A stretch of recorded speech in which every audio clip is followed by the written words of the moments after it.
මේ වාර්තාවේ පස්වෙනි පරිච්ඡේදයේ තියෙන්නේ implementing reforms. ඒ කියන්නේ මේ යෝජනා කරන දේවල් ක්‍රියාත්මක කිරීම. ඒක යටතේ තියෙනවා political consensus එකක් නැතිවීම, ඒ වගේම weak state capacity, රාජ්‍ය ධාරිතාවයක් නැතිවීම, ඔය වගේ දේවල් සඳහන් කරලා ඒවට යෝජනා ඉදිරිපත් කරලා තියෙනවා. දැන් මම හිතන්නේ මේ වගේ වාර්තාවක් ලියනවා නම් විශේෂයෙන් මේ වගේ කාලයක දැන් අපි බැලුවොත් අපේ රටේ ආර්ථික වර්ධනය යොමු කරගත් ඒක ආර්ථික වර්ධනය හොඳ නොවුච්ච කාලයක් තිබ්බනේ. ඒත් ආර්ථික වර්ධනය ප්‍රමුඛතාවයක් වෙලා තිබ්බේ 978 පස්සේ. ඒතර 78න් පස්සේ අපිට කතා කරන්න පුළුවන් කොයි කාලවලද ආර්ථික වර්ධනයට දායක වුණු ආර්ථික ප්‍රතිසංස්කරණ සිද්ධ වුණේ, ඒ වායේ රාජ්‍ය භූමිකාව මොකද්ද, ඒකල ඒකෙන් අපිට නිගමනයන් ගන්න පුළුවන්. එහෙම නැත්නම් ඔය හැමදාම කියන වට්ටෝරු ඉදිරිපත් කරන්න පුළුවන්. මම දැන් මේ හුඟක් අයගේ මතකයන් මේ අපි වගේ මිනිස්සුන්ගේ මතකයන් තරම් අතීතයට යන්නේ නැති නිසා මම ඉදිරිපත් කරනවා කෙටි එක උදාහරණ දෙකක්. මේ පහුගිය කාලේ, ඒ කියන්නේ අර්බුදයෙන් පස්සේ. අර්බුදයේ කාලේ මතක ඇති දැන් අපිට අමතක වෙගෙන ගියාට මේ පාරක යන්න බැරි තත්ත්වයක් තිබ්බා. කාර් පේලි 3ක් ගහලා පෝලිං වල ඉන්නවා. මිනිස්සු දවස් ගණන් ඉන්නවා. ඒ පෝලිං වල ඉඳලා මිනිස්සු මැරෙනවා යනාදී ප්‍රශ්න තිබ්බා. මුළු රටම දුර්මුඛ වෙලා යම්කිසි මේ මහා ව්‍යසනයක මැද ඉන්නවා වගේ හැඟීමක් අපිට ආවා මේ පෝලිං දැකලා.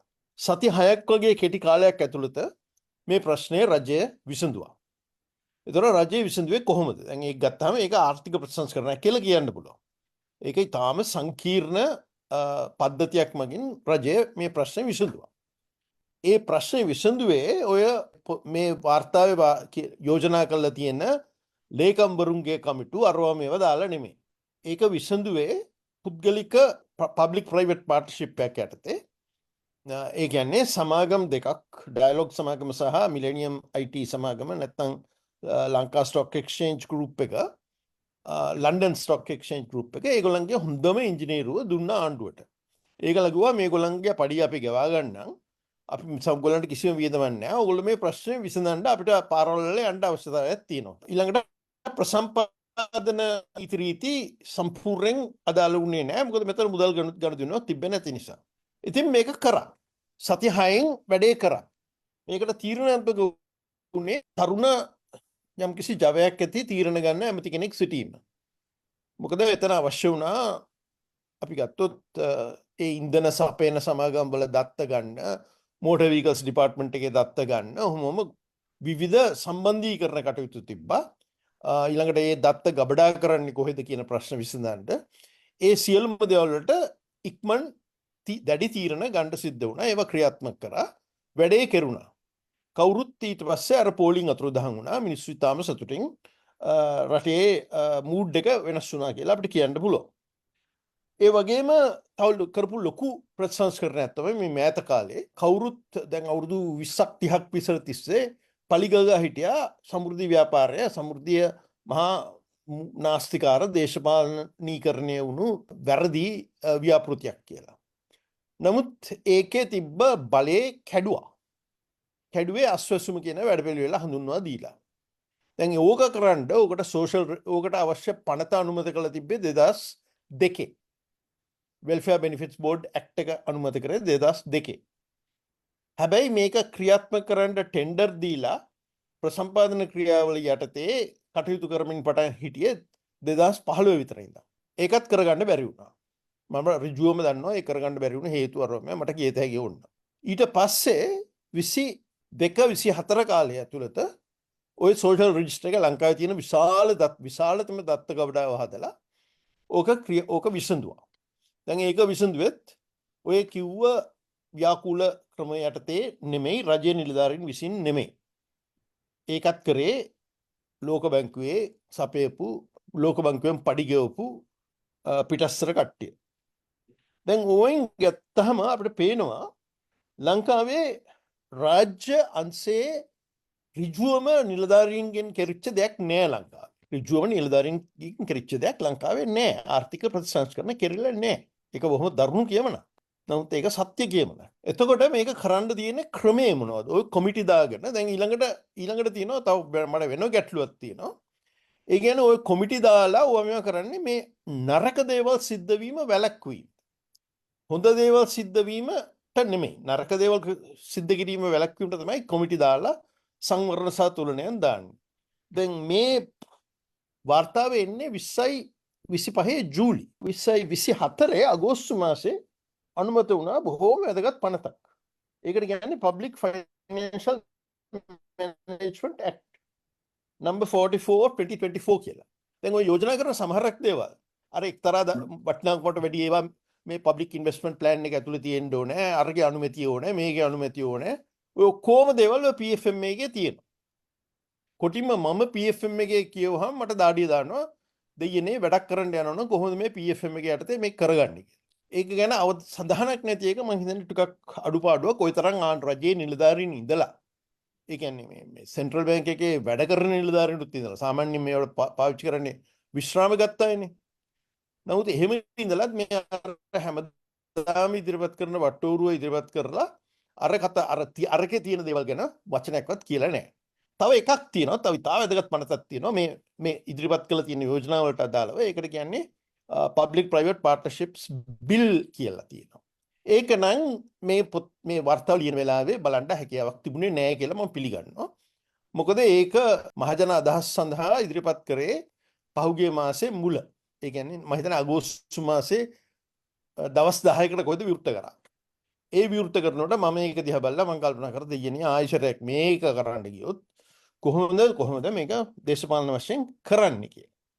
මොකද හේතුව සාමාන්‍යයෙන් අපි බැලුවොත් 78 ඉඳන් ඊළඟට චන්ද්‍රිකා මැතිණිය ඇවිල්ලා 94ට ඇවිල්ලා 94 පළවෙනි අවුරුදු දෙක එහෙම ඇවිද ඉඳලා 96 අර LTT එක මේ නැව්ටික ගිල්ලුවෙන් පස්සේ ඔන්න සී බුද්ධිය ඇවිල්ලා පටන් ගත්ත ආර්ථික ප්‍රතිසංස්කාර කරන්න. ඒ කියන්නේ 97 98 කාලේ ආර්ථික ප්‍රතිසංස්කාර අවුරුදු දෙකක් වගේ කාලයක්. ඊට පස්සේ රනිල් වික්‍රමසිංහ මහත්තයා ප්‍රතිසංස්කරණ කරා 2001 2002 2003 වර්ෂවල.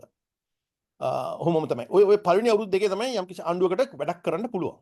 ඉතින් දැන් මේකේ තියෙනවා උදාහරණයක් හැටියට pre feasibility දැන් අර public finance management එකේ තියෙනවා අනිවාර්ය කරලා තියෙනවා feasibility studies pre feasibility studies.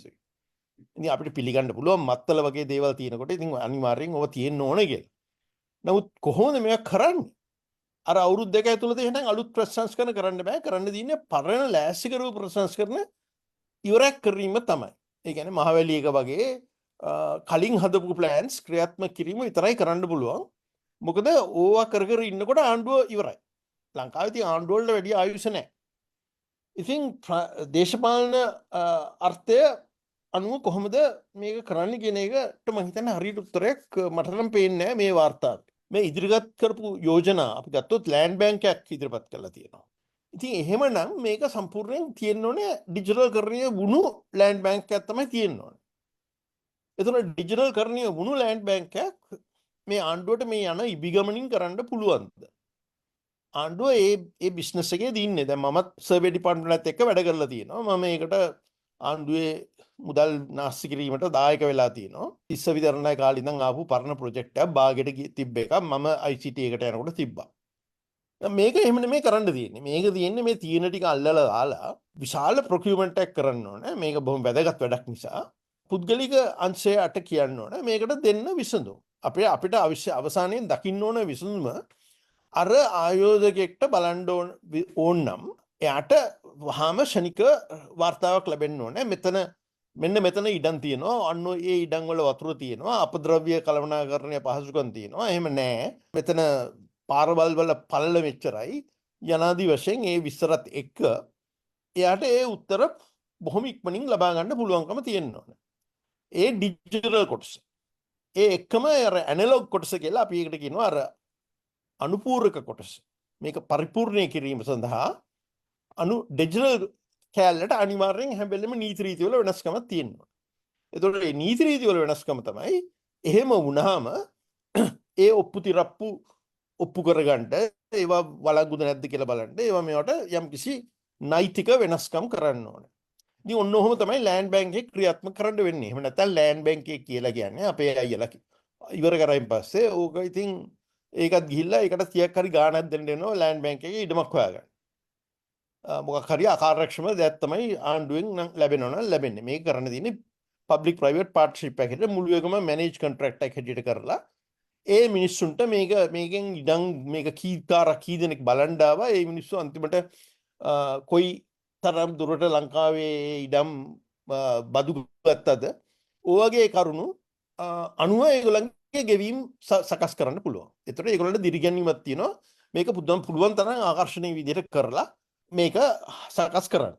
මම හිතන්නේ බස්නාහිර පළාතේ නියම ව්‍යාපෘතියක් හැටියට කරලා ඊට පස්සේ ශීඝ්‍රයෙන් අනිත් තැන් වලට දාන්න පුළුවන්. මේවට ඔය චන්ද්‍රිකා වලින් ගන්න ඡායාරූප ඕවා මේවා දාලා ඒකට විසඳුම් අපි කියන්නේ නරකයි. ඒ විසඳුම් ඒගොල්ලොම යෝජනා කරන්න ඕනේ. ඒකට තියෙනවා මේ බොහොම අපේ පාවිච්චි කරපු නැති විධිවිධාන තියෙනවා අපේ ප්‍රසම්පාදන ක්‍රියාවලිය ඇතුළත. ඊළඟට ඉතින් වෘත්ති අධ්‍යාපනය පිළිබඳ ඒ කියන්නේ apprenticeships කරන හැටි ගැන කොහොමද ඇත්ත වශයෙන්ම රාජ්‍යයට යොමු වෙන්න පුළුවන් කියලා. ඉදිරිපත් කරපු මූලික ප්‍රශ්නේ රාජ්‍ය අංශයයි පුද්ගලික අංශයයි තරගයකින් ඉන්නේ. ඉතින් ඇත්ත වශයෙන්ම අපිට නැවුම් දේවල් කරන්න පුළුවන් රාජ්‍ය අංශය සපයන්නේ නැති සේවාවන් සැපයීම. අනිත් එක ඉතින් කල්පනා කරලා බලන්න ඕන මොකටද ඔය ජර්මන් ටෙක් එක ආරක්ෂා කරන්නේ. ඕක මේ ඕස්ට්‍රේලියාවට ලංකාවේ තියෙන ලොකුම ආධාර ව්‍යාපෘතියනේ. ඉතින් ඕක මොකටද ආරක්ෂා කරන්නේ? ඕස්ට්‍රේලියාවට කියන්නකෝ ඒකට ගෙවන්න කියලා.